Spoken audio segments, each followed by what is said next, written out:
मान है वो है 1.6 गुणे 10 पर -19। n का मान है आपका 14.9 गुणे 10 पर 18 और 1.6 गुणे 10 पर -19 अपान, और प्रति सेकंड दिया है, t का मान 1 दिया है। पूरा कर लीजिए, आंसर आ गया। और दिशा मैंने पहले ही बता दिया, थर्मामीटर जा रहा धारा। चलिए, आप लोग कहाँ तक पढ़े थे? ना भाई,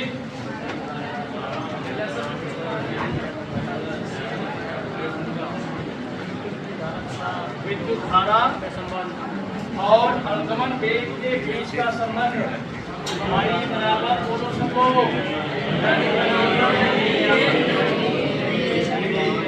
ये आपका कल याद कर दिया गया था, हो गया था ना।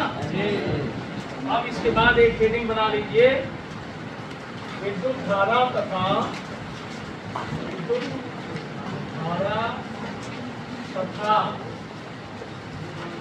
धारा घनत्व में संबंध, धारा घनत्व में संबंध।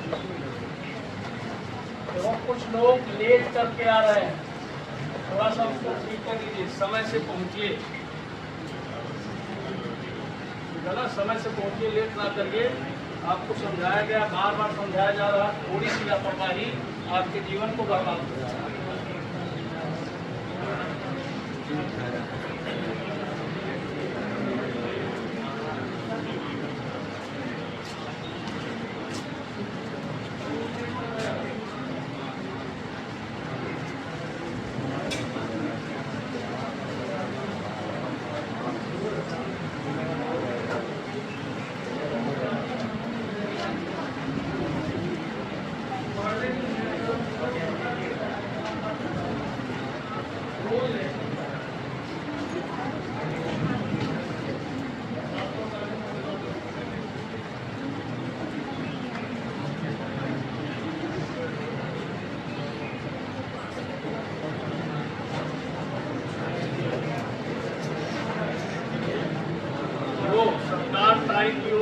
पहले से भी नियम, तो उस पर थोड़ा सा ध्यान दीजिए। परीक्षा पिछले साल भी टाइम हुआ है ना। अभी योगी जी के भाषण में उन्होंने कहा, धन्यवाद दिया है माध्यमिक शिक्षा को, पहली बार 15 दिन के अंदर रिजल्ट निकाल दिया। परीक्षा खत्म होने के 15 दिन के अंदर पहली बार रिजल्ट निकला है और नकल विहीन परीक्षा हुई। तो इसका मतलब क्या हुआ? अगली बार ये माध्यमिक शिक्षा क्या करेगा? और बेहतर करने की कोशिश करेगा कि नहीं करेगा? याद रखिएगा, और जितना ही बेहतर करेगा उतने ही आप फेल होंगे, इसे भी याद रखिए। अगर ध्यान नहीं देंगे तो फेल होंगे। तो अब ये देखिए क्या है, विद्युत धारा तथा धारा घनत्व में संबंध। ठीक, तो सबसे पहले इस फार्मूले को लिखना चाहिए।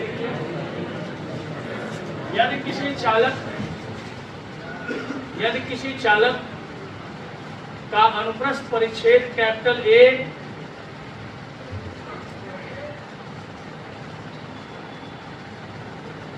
चालक में मुक्त इलेक्ट्रॉन घनत्व स्मॉल n,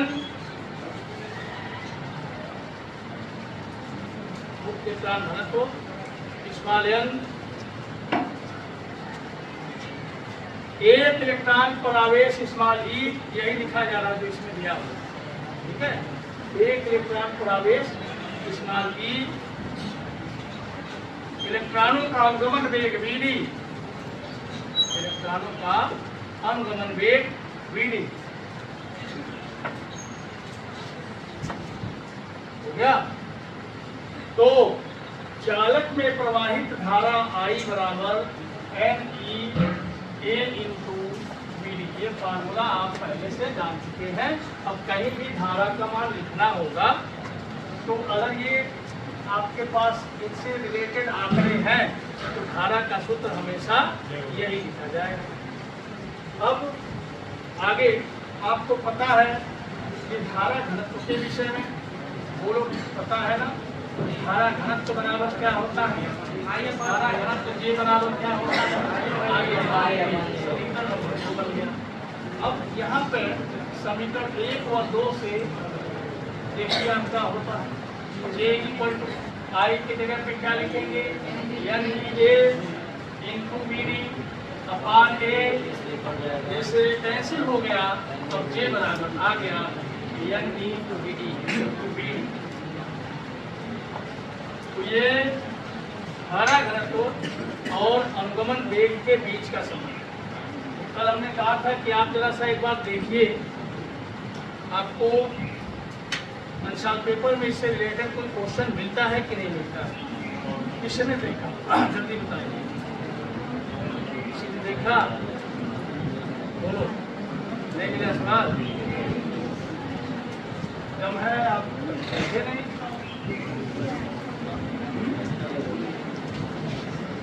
क्वेश्चन ही मैं कह रहा हूँ, क्वेश्चन न्यूमेरिकल थोड़ी ना मैंने कहा।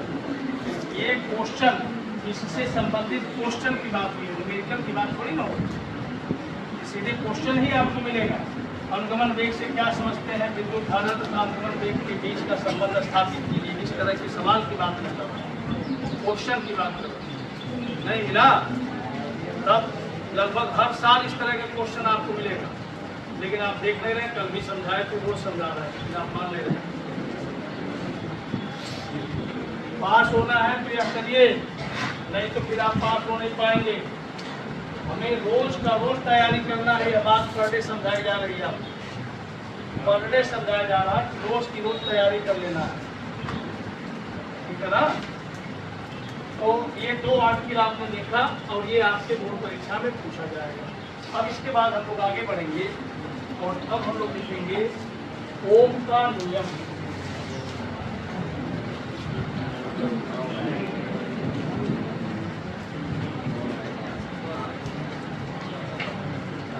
ओम का, इसे याद रखिए, यह ऐसे प्रश्नों में से है जो साधारण ढंग से आपसे हमेशा पूछा जाएगा।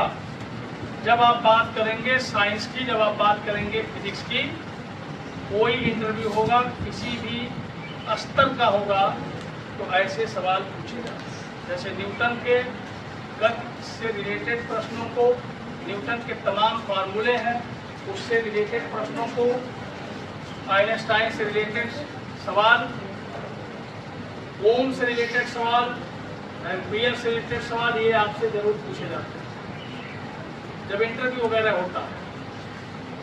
तो अब आप ये सोच लो, ओम का नियम, अभी इंटरव्यू चल रहा था यहाँ, जब टीचर्स की नियुक्ति हो रही थी इंग्लिश मीडियम में, तो बहुत से ऐसे टीचर आए थे जो आप जैसे लोगों को कोचिंग पढ़ा रहे हैं, या उनसे आप पढ़ के हाई स्कूल में आए होंगे और वो इंटर भी पढ़ाते हैं। उन्होंने खुद कहा कि हम इंटर पढ़ा रहे हैं, और जब उनसे पूछा गया कि ओम का नियम बताइए, ओम का नियम वो नहीं बताया। उन्होंने कहा कि किताब की मदद लेके पढ़ा देते, ठीक है, लेकिन आप इस तरह का टीचर मत बनिए। आज ही आपको ओम का नियम पढ़ना है, और इसके पहले हाई स्कूल यानी 10th क्लास में शायद वहाँ भी ओम है ना, और उसके बाद भी आपको याद ना हो तो फिर आपको साइंस क्षेत्र में अपना कदम कभी नहीं बढ़ाना चाहिए, उससे नुकसान होगा। और उसका नुकसान क्या हुआ, जब पहला ही प्रश्न का जवाब वो नहीं दे पाए तो फिर उनसे दूसरा प्रश्न नहीं पूछा गया, क्योंकि इंटर पढ़ाने वाले को उनका नियम नहीं याद होगा तो फिर उसको पढ़ाने के विषय में सोचना कि बहुत बड़ा अपराध है ना। तो ऐसे ही आपके रास्ते ब्लॉक होते जाएंगे। तो ओम का नियम आपको पढ़ाया जा रहा है, उसको बढ़िया से पढ़ेंगे। कितने लोग हैं जिनको अब तक ओम का नियम याद है? आप अपना अंदाजा खुद ही लगा लो। एक हाथ थोड़ा गया, बाकी सब गिर गया। जितने हाथ उठे थे, 2 उठे थे, उसमें से गिर गया। अब बोलो, कौन बता सकता? हाथ उठाओ। 2 ही तो हाथ उठ रहे हैं, 2 हाथ उठ रहे हैं। आप खुद देख लीजिए इतने लोगों में, जबकि कक्षा 10 पे आप पढ़ के आए हुए हैं, तो आपकी ये हालत है, सोच लीजिए आप। और अभी थोड़ी देर के बाद जब आप इंटर पढ़ लेंगे, अगर पास हो गए तब कहेंगे कि बेरोजगारी बढ़ रही है, सारा दोष सरकार का। सरकार का कहीं कोई दोष हो तो बता दो। जो बेरोजगारी को अगर बात करता, किसी भी चीज़ की कोई बात कर रहा है, उसको ले आओ, यहीं पे खड़ा करो, कितने बच्चों में हाई स्कूल के एक प्रश्न का जवाब केवल 2 बच्चों को मालूम है, और आप ही जाके कल कहेंगे कि मेरे साथ बड़ा गलत हो रहा। किसने किया गलत? आप बताइए, आपके साथ गलत कौन कर रहा है? अगर आप बेरोजगार हो गए तो आपके साथ गलत किसने किया? आप बताइए, किसने किया? आज ओम का नियम आपको याद नहीं है तो आपके साथ गलत किसने किया? बताएंगे किसने गलत किया? बोलो जल्दी। 2 लोग जिम्मेदार यहाँ है, मैं साफ बता रहा हूँ। पहला आप खुद है सबसे पहले नंबर पर, दूसरा वह टीचर जिसने आपको पढ़ाया। कैसे उसने पढ़ा दिया? क्वेश्चन बनता नहीं बनता? कल को हमारे लिए भी क्वेश्चन बनेगा, यहाँ से निकल के जाएंगे फिर ओम का नियम आपको याद नहीं होगा, तो यही क्वेश्चन मेरे लिए भी बनेगा, कौन सा टीचर है जिसने आपको इंटर पढ़ाया? बोलो जल्दी से, दोनों जिम्मेदार। आज के बाद अगर ओम का नियम से याद नहीं होगा वो यहाँ नहीं आएगा। पहले बता देते, हम जिम्मेदार नहीं बनना चाहते, हम अपना काम भरपूर कर रहे हैं। तो नहीं मालूम है इससे कोई फर्क नहीं पड़ता। मुझे इससे परेशानी नहीं है कि आपको कोई क्वेश्चन नहीं आता, मुझे परेशानी केवल इससे होगा कि आप सीखना नहीं चाहते। समझ गए बात को? कुछ अगर नहीं आता तो ये गलती नहीं है, क्वेश्चन का जवाब नहीं आना ये गलती नहीं है, लेकिन न सीखना ये गलती। तो नहीं आता उनका नियम कोई बात नहीं है, लेकिन अब आना चाहिए कि नहीं आना चाहिए? अब बताने जा रहे हैं, उसको ध्यान से समझ। तो ओम का नियम है, पहली बात इसमें रॉ मटेरियल क्या क्या है, कैसे आपको हमेशा याद रहेगा इस पर फोकस। ओम का नियम तो सब लोग वही बताएंगे जो किताबों में लिखा हुआ है, वही आपको वही बताएंगे, लेकिन ये आपको याद कैसे रहेगा ये हर जगह आपको नहीं मिलेगा। इसके लिए हम सबसे पहले तैयार करेंगे ओम के नियम के लिए जरूरी चीज़ें क्या है। तो जब वो आपके माइंड में आ जाएगा तो बड़े आसानी से आप उसे बता सकते। ओम के नियम में बात किसकी की जाएगी, किसके विषय में बताया जाएगा? ओम के नियम में बताया जाएगा 2 राशियों के विषय में, एक का नाम है विभवांतर और दूसरे का नाम है धारा। इनके विषय में बताया जाएगा। क्लियर हो गया? यह एक दूसरे के साथ किस तरह से बदलते हैं, किस तरह से डिपेंड करते हैं, यह बात बताई जाएगी ओम के नियम। अब उसमें कुछ विशेष अवस्थाएं हैं, कुछ शर्तें हैं, उन शर्तों को भी जानना पड़ेगा। उन शर्तों में क्या है? ये है भौतिक अवस्था। ये हो गया अभी भौतिक अवस्था। तो भौतिक अवस्था में बहुत कुछ आता है, लेकिन हमें यहाँ पर किसी कंडक्टर की बात करनी है, किसी चालक की बात करनी है। उससे रिलेटेड भौतिक अवस्थाएं क्या है? जिसमें विभवांतर और धारा आती हो, जिसके साथ केवल हम उसी पर चर्चा करें। यहाँ भौतिक अवस्था से आपको जो बताया जा रहा है उस पर फोकस करना है। और ये क्वेश्चन जब आप प्रैक्टिकल करेंगे तो वाइवा में भी पूछा जाता है, क्योंकि जब इलेक्ट्रिसिटी का प्रैक्टिकल आप करेंगे, इलेक्ट्रिसिटी का जो पहला प्रैक्टिकल आपको मिलेगा उसमें यही होगा। प्रयोगशाला में ओम के नियम का सत्यापन करना और दिए गए तार के पदार्थ का विशिष्ट प्रतिरोध ज्ञात करना। तो जब ये प्रैक्टिकल मिलेगा आपको तो सबसे पहला क्वेश्चन क्या होगा आपको ये बता दें। ओम के नियम का सत्यापन आप करने जा रहे हैं तो वाइवा का पहला प्रश्न क्या होगा? और जब ओम का नियम आप बताएंगे तो उसमें क्या क्या बोलेंगे जरा बोलो तो। ओम के नियम का जब स्टेटमेंट आप बोलेंगे तो क्या क्या किन किन राशियों के विषय में या क्या क्या किन किन शब्दों को आप बोलेंगे? उसमें आएगा और ये तीनों मुख्य रूप से। तो जब इसको बोलेंगे तब इन तीनों पर ऐसे ही वाइवा पूछा ही करना, तो इन तीनों पर प्रश्न आना शुरू होगा।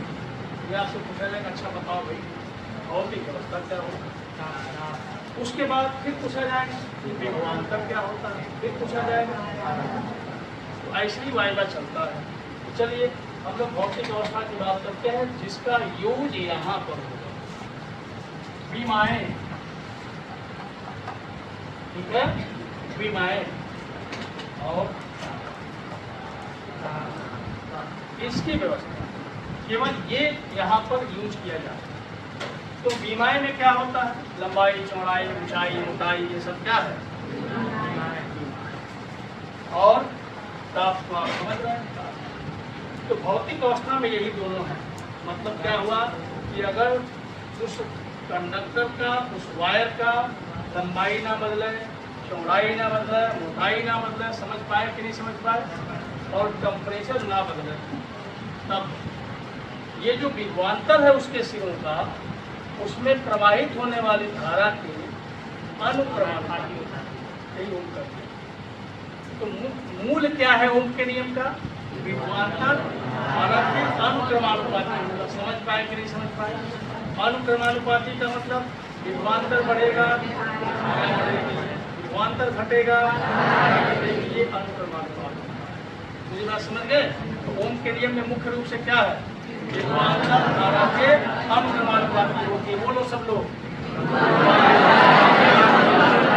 यही उनका नियम है। लेकिन कब होती है, जब भौतिक अवस्था ना बदले या भौतिक अवस्था नियत रहे। अब समझ में आ गया। तो ओम का नियम क्या है, विभवांतर धारा के अनुक्रमानुपाती होती है। कब, जब भौतिक अवस्था ना बदले। तो अब आप इसको अपने ढंग से जैसे मन करे वैसे बताओ, समझे कि नहीं बात। जो अभी मैंने बता दिया ये सेंस है। अब इसको जैसे चाहो वैसे बोलो, कहीं गलत नहीं होना। समझ गए कि नहीं समझ गए। तो ये दो चीजें इसमें आना चाहिए, बाकी जैसे चाहो बोलो। क्लियर हो गया ना। तो ओम का नियम क्या है, यदि चालक की भौतिक अवस्था अपरिवर्तित या न बदले तो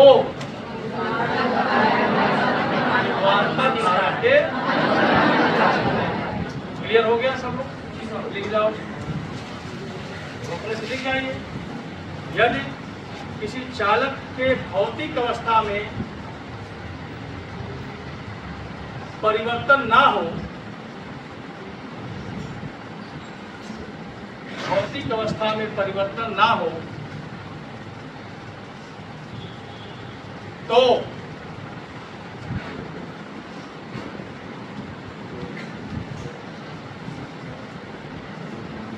चालक के सिरों का विभवांतर, चालक के सिरों का विभवांतर, चालक के सिरों का विभवांतर उसमें प्रवाहित धारा के अनुक्रमानुपाती होता है। चालक के सिरों का विभवांतर उसमें प्रवाहित धारा के अनुक्रमानुपाती।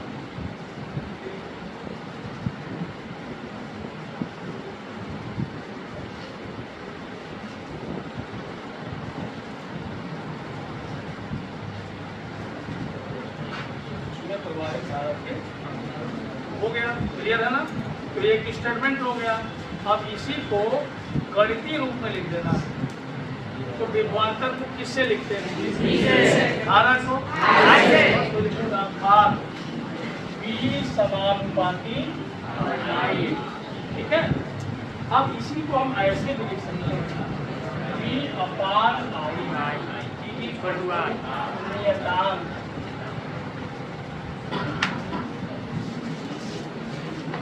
हो गया ना।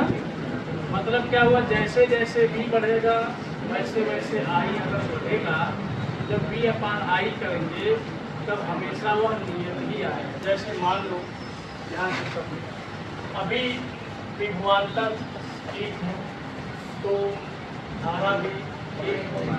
विभवांतर 2 हो गया, धारा 2 हो गई। विभवांतर 3 हो गया, धारा 3 हो गई। जरा V/I करके देखो क्या एक बराबर आ रहा है कि नहीं आ रहा है। तो मतलब साफ हो गया कि V/I क्या हो गया।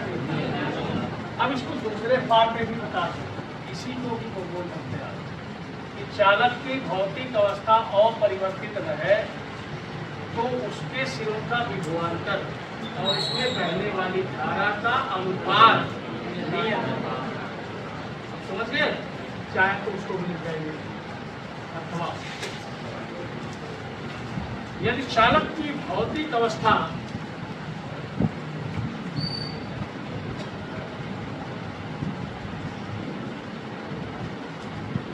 अपरिवर्तित रहे, चालक की भौतिक अवस्था अपरिवर्तित रहे तो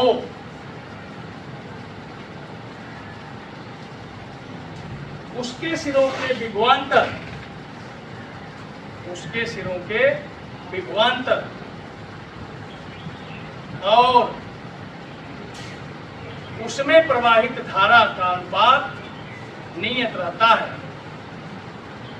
उसके सिरों का विभवांतर एवं उसमें प्रवाहित धारा का अनुपात नियत रहता है।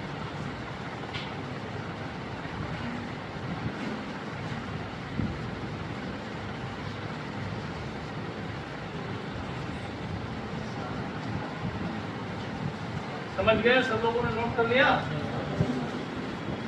तो ओम का नियम आप समझ गए। अब नीचे से लिखेंगे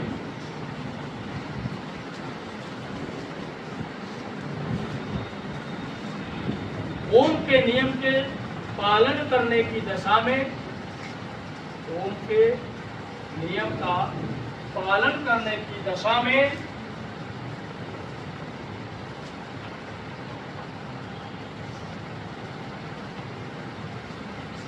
V तथा I के बीच बना वक्र,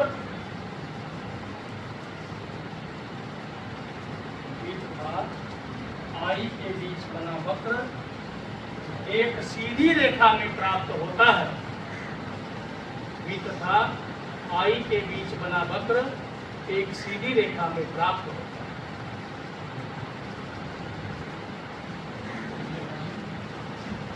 ठीक है ना? देखो ऐसे ओम के नियम का अगर पालन हो रहा होगा तो V और I के बीच में जो ग्राफ बनेगा वो कैसा बनेगा?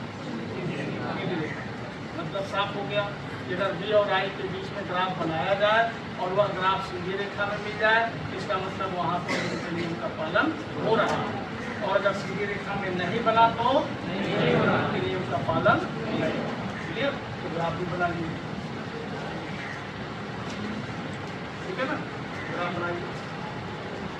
अब हेडिंग लिखिए वैद्युत प्रतिरोध।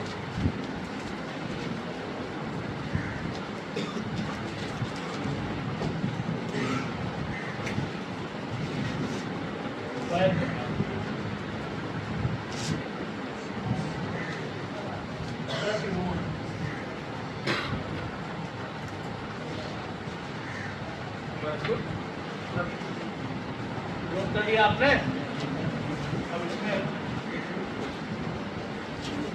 किसी चालक में धारा के मार्ग में अवरोध को, किसी चालक में धारा के मार्ग में अवरोध को वैद्युत प्रतिरोध कहते हैं। किसी चालक में धारा के मार्ग में अवरोध को वैद्युत प्रतिरोध कंप्लीट हो गया। नीचे से फिर लिखिए वैद्युत प्रतिरोध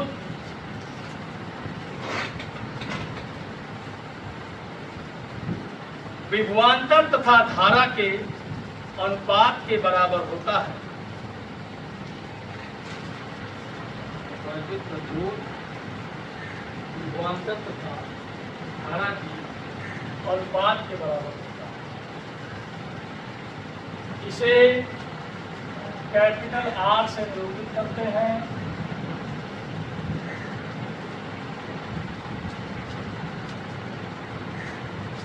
यदि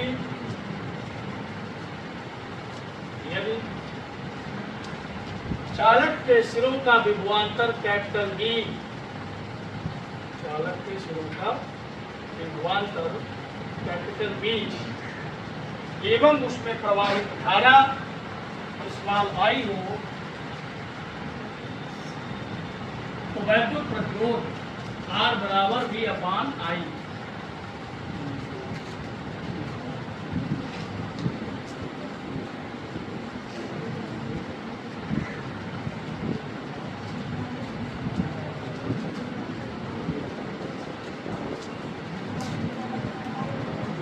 हो गया भाई?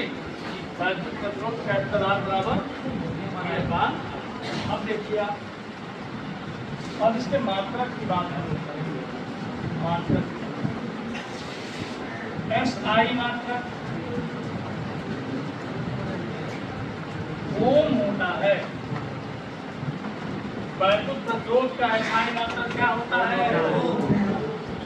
ओम का जो नोटेशन है ये देखिए आपके सामने है ना। वैद्युत प्रतिरोध का SI मात्रक ओम होता है। चार्ज साइमन ओम, ओम का पूरा नाम है। तो ओम भी मात्रक में यूज किया गया है और साइमन भी मात्रक में यूज किया गया है।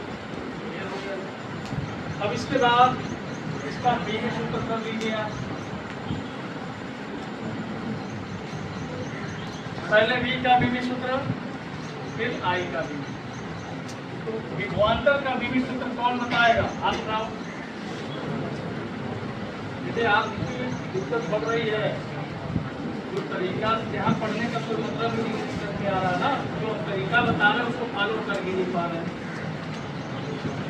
विभवांतर का जो बीवी सूत्र है, विभवांतर बराबर होता है कार्य बटे आवेश। तो कार्य का बीवी सूत्र याद है? कार्य का भी नहीं याद होगा तब तो कोई बात ही नहीं है। कार्य का क्या होता है? ml पर माइनस 2 और नीचे है आवेश AT। तो ml पर 2 और T ऊपर गया, T पे -3 और A पे -1, ये विभवांतर का। यम L पर 2, T पर -3, A पर -1, ये विभवांतर का बीवी सूत्र है। और नीचे I यहाँ लिखा है। I विद्युत धारा है, इसका बीवी सूत्र फिर से A हो गया। अब A ऊपर जाएगा तो फिर क्या होगा? 1 माइनस और बढ़ गया। तो इस तरह से ml पर 2, T पर -3, A पर -2। स्पष्ट हो गया? कोई कंफ्यूजन किसी को? चलिए ठीक है। संडे को फिर टेस्ट होगा, टेस्ट से ही तैयारी होगी। अब हमने कुछ और ही सोच रखा है। आप थोड़ा सा अपने लिए 2 कदम आगे बढ़िए। आपको कुछ नहीं करना, टेस्ट तो देना है। पढ़ाई ढंग से करनी है, जो मटेरियल दिए जाए उसको पूरा सॉल्व करना है। आप इतने ही करिए, बाकी सब छोड़ दीजिए, आगे देखिए रिजल्ट क्या आता है। और कुछ कहना ठीक नहीं है, लेकिन जो कहा जा रहा है उसको करिए। तो संडे के लिए अलर्ट हो जाए। इस बार डिस्क्रिप्टिव टाइप टेस्ट होगा, केवल 5 क्वेश्चन दिए जाएंगे, ज़्यादा क्वेश्चन नहीं होगा। 1 घंटे का टेस्ट होगा, 5 क्वेश्चन आप करेंगे, उसमें डेरिवेशन भी शामिल होगा, उसमें न्यूमेरिकल भी शामिल होगा, उसमें छोटे प्रश्न भी होंगे, बड़े प्रश्न भी होंगे। क्लियर? सिलेबस आपको कल बता दिया जाए। वैसे करंट में जो चल रहा है सिलेबस वही रहता है, तो आप बढ़िया से तैयारी करते हो। ठीक है? तो बीवी सूत्र भी आपने देख लिया प्रतिरोध का। कोई डाउट किसी को? चलिए बहुत अच्छी बात है। अब इसके बाद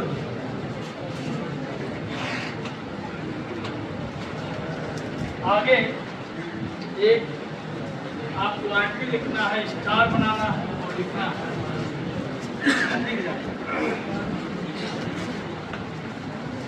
VI वक्र की ढाल, ये देखो VI वक्र की ढाल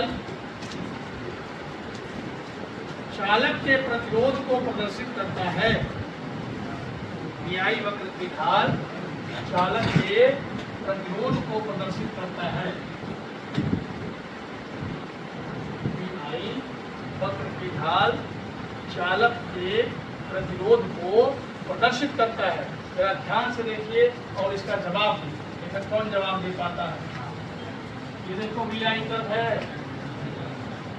और ये बना हुआ है VI कर्व, और ये एंगल दिया हुआ है 45 डिग्री। और पूछा कि चित्र में एक चालक के लिए VI वक्र दिया गया है, उस चालक का प्रतिरोध होगा कितना होगा? ढाल कितना होगा? tan 45 और tan 45। अब देखो आपको मुक्त बनाने के लिए ऐसे कर दिया और यहाँ 30 अंश का कोण दे दिया। अब आपसे ये कहा कि अब प्रतिरोध का मान बताओ।